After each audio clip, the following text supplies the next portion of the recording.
Hey, amazing teachers! Let's ditch those numeric scores and start describing what students can do. Descriptive rubrics focus on performance and proficiency rather than points, which makes feedback more meaningful for students.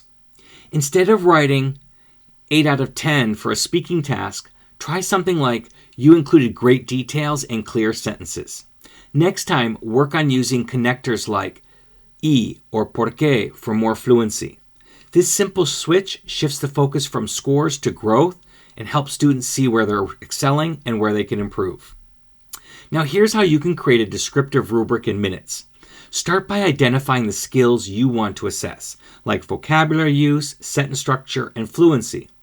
For each level of performance, write a short description. For example, under vocabulary, you might write, advanced uses a varied and precise vocabulary.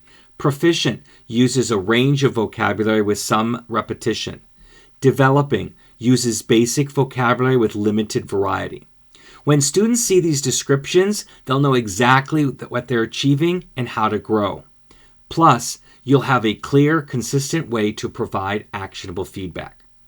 Ready to take your assessments to the next level? Join the Assessment Academy at mm.us/academy. You'll learn how to create rubrics, assessments, and feedback systems that promote real student growth. Say goodbye to traditional grading and hello to meaningful, impactful teaching strategies that transform your classroom.